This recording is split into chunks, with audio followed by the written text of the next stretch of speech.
Bonsoir, Style Network Community. Dans cette vidéo, nous allons configurer notre wireless controller afin d'avoir le Wi-Fi dans ma maison. Ok. Je vais aller avec vous pas à pas pour une configuration assez simple pour vous montrer comment activer le Wi-Fi au niveau du wireless controller afin d'avoir le Wi-Fi chez vous à la maison peut être aussi simple. Dans la précédente vidéo dans laquelle nous avons procédé par une configuration initiale du wireless controller à partir du CLI, nous avions là juste attribué une adresse IP pour le management que vous pouvez voir ici, Controller Interfaces, c'était dans le VLAN 100. Mais entre-temps, j'ai configuré, cette configuration a été faite pour démontrer ce même setup, cette même configuration que je suis en train de le faire, je l'ai faite pour la version anglaise. Donc, je vais effacer toutes les configurations qui ont été nécessaires afin d'activer mon réseau Wi-Fi à la maison et qui m'a permis d'enregistrer la vidéo de la version anglaise afin de procéder à la version en française. Sans plus tarder, allons-y. Là, sur ce profil, nous allons effacer ce profil. Il faut noter que en ce moment, nous avons 4 utilisateurs, dont les wireless clients qui sont connectés. Ça veut dire, après la configuration, si tout est bien fait, nous devons avoir minimum 4 utilisateurs connectés sur notre réseau Wi-Fi. Au cas contraire, le problème serait, ceci montrerait que ma configuration n'est pas correcte, ou bien, par exemple, le mot de passe peut être mal saisi. Donc, sans plus tarder, allons-y, j'efface. Après avoir effacé, vous allez constater que tous ces utilisateurs ne seront plus visibles sur le wireless controller.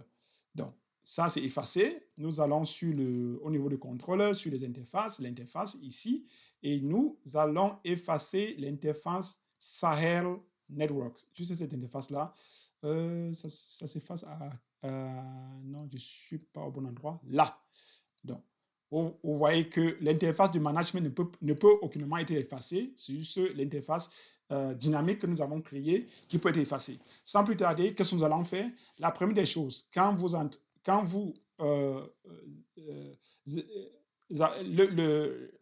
accédez à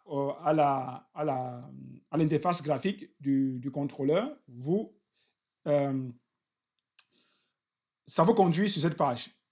Directement, vous voyez, comme je l'ai dit tantôt, il n'y a pas de client ici en bas, hein, client summary.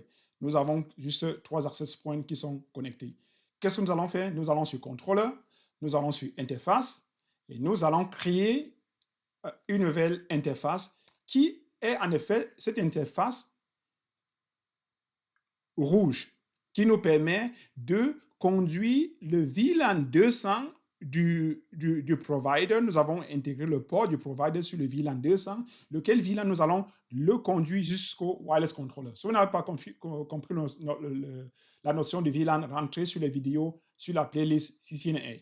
C'est bien structuré sur YouTube. Donc, je vous conseille beaucoup plus d'aller sur YouTube, que ce soit le YouTube Sci Networks, qui est la version française, ou Sci Network English, qui est la version anglaise. Vous pouvez suivre dans les deux canaux.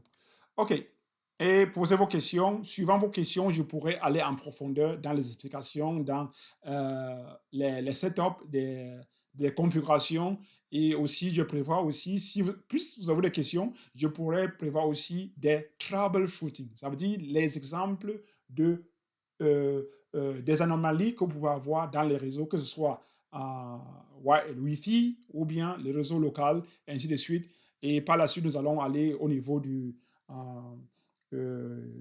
l'authentification par radio server, ainsi de suite, ainsi de suite, ainsi de suite, ainsi de suite. Et le VPN, tout cela, ça va arriver plus tard. OK. Ici, qu'est-ce que je fais? Je fais New.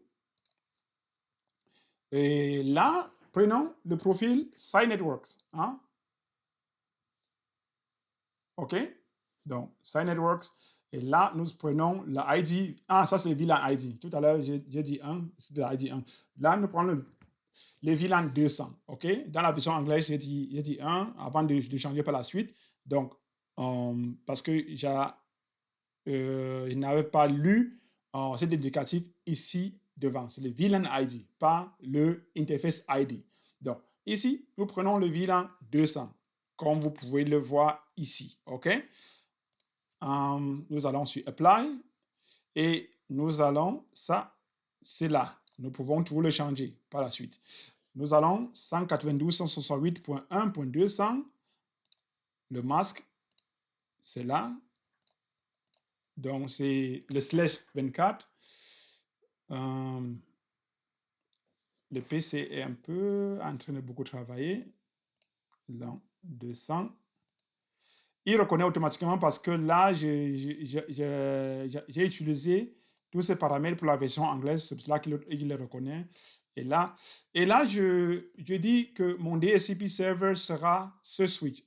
La raison pour laquelle j'ai eu une anomalie en attribuant le VLAN control comme DHCP server quand j'avais fait la première setup pour avoir les réseaux Wi-Fi à la maison. J'ai eu une certaine anomalie que je n'ai pas encore eu le temps de faire le troubleshooting pour en quoi cela est dû. Mais en tant qu'ingénieur réseau, vous devez toujours avoir l'option B. L'option B pour moi a été de configurer mon 3750 comme DHCP server. Je peux aussi laisser que celui-ci, que le ISP soit mon DHCP server, mais je ne veux pas laisser la main. Je veux avoir le contrôle de mon réseau. Donc, c'est pour ça que j'ai configuré 3750 comme DHCP server qui a cette adresse IP. OK? Donc, aussi simple que ça. Et nous allons là sur Apply. Disons OK. Après l'avoir fait, si nous allons encore là sur Controller Interfaces, vous pouvez voir que la nouvelle interface, l'interface dynamique, est là, a été configurée. Nous allons sur le VLAN. Ici, nous voulons configurer notre profil VLAN Profile. Hein?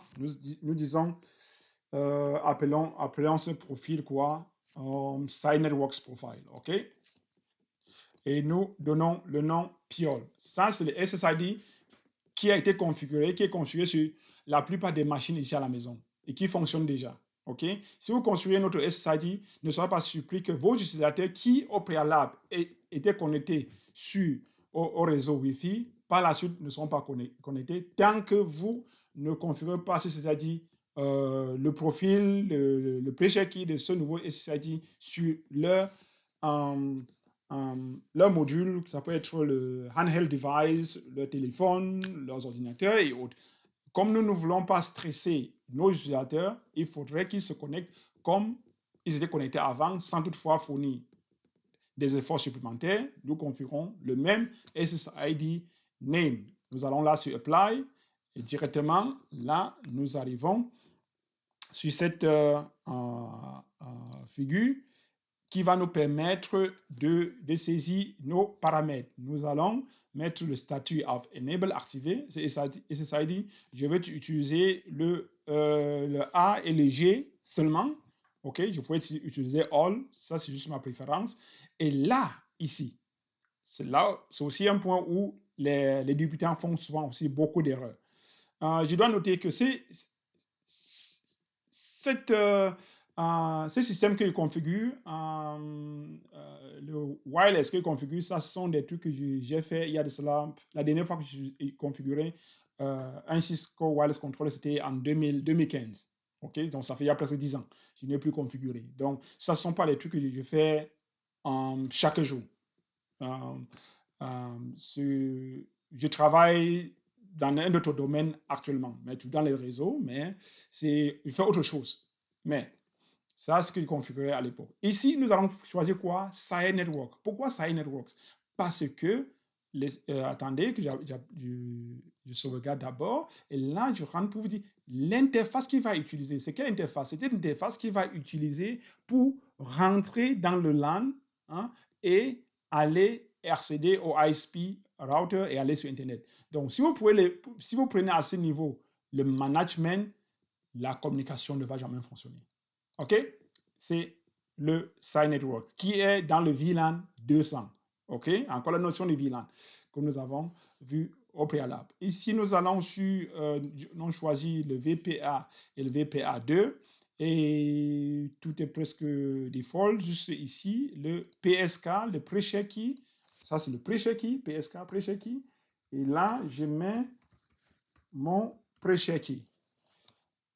Et après l'avoir introduit, si tout est correct, alors les utilisateurs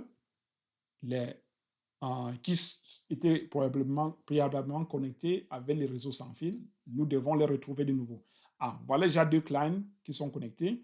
Est-ce qu'ils ont une adresse IP? C'est ça qui sont c'est l'indice que ça nous donne, c'est l'indice qui indique que l'utilisateur est franchement bien connecté. Est-ce que nous pouvons aussi le pinguer? On peut tester. Ça veut dire, vous êtes en train de faire une configuration à distance et le client vous dit,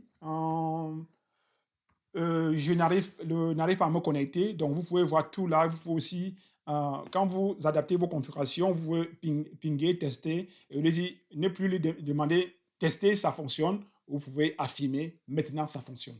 OK? Qu'est-ce que j'ai fait là? Ici, c'est déjà dit ping. Il doit juste attribuer l'adresse IP. Vous voyez là, count 3, receive, send count and receive count. 3, 3. Ça veut dire le reply. OK? Ça, c'est positif. Ça veut dire les utilisateurs se connectent. Donc, je peux déjà dire au client, ça fonctionne. Tout marche. OK? Est-ce que plus de clients sont encore connectés ou pas?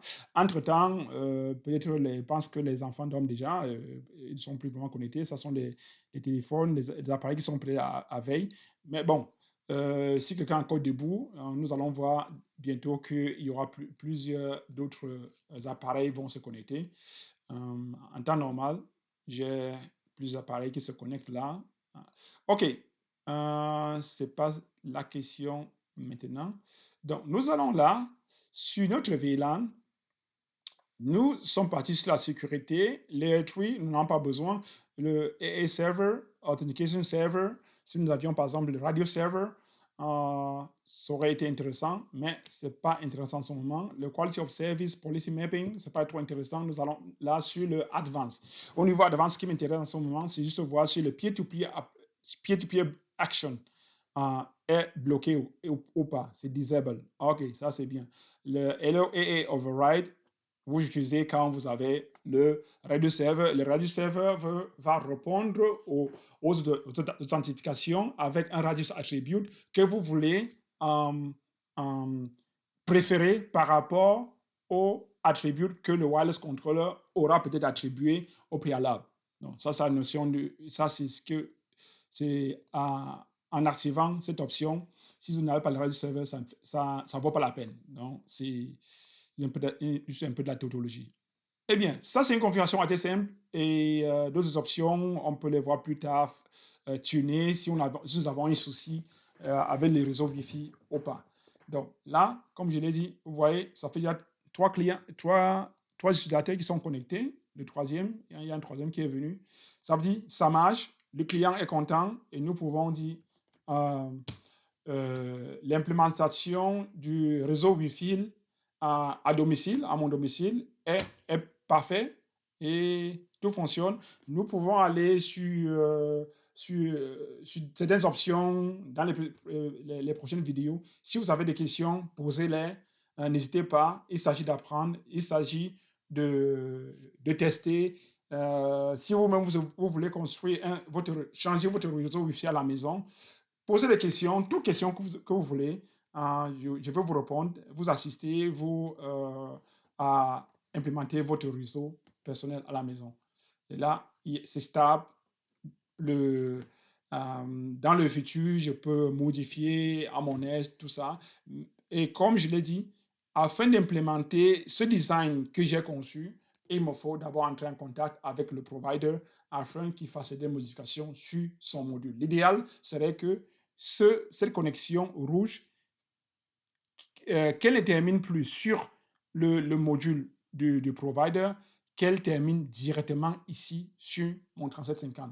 Mais tel n'est pas le cas actuellement. Donc, je dois faire avec les setups actuels du provider et on verra. OK. Vous avez des questions dans les commentaires et à bientôt. Bye bye. Sai Networks.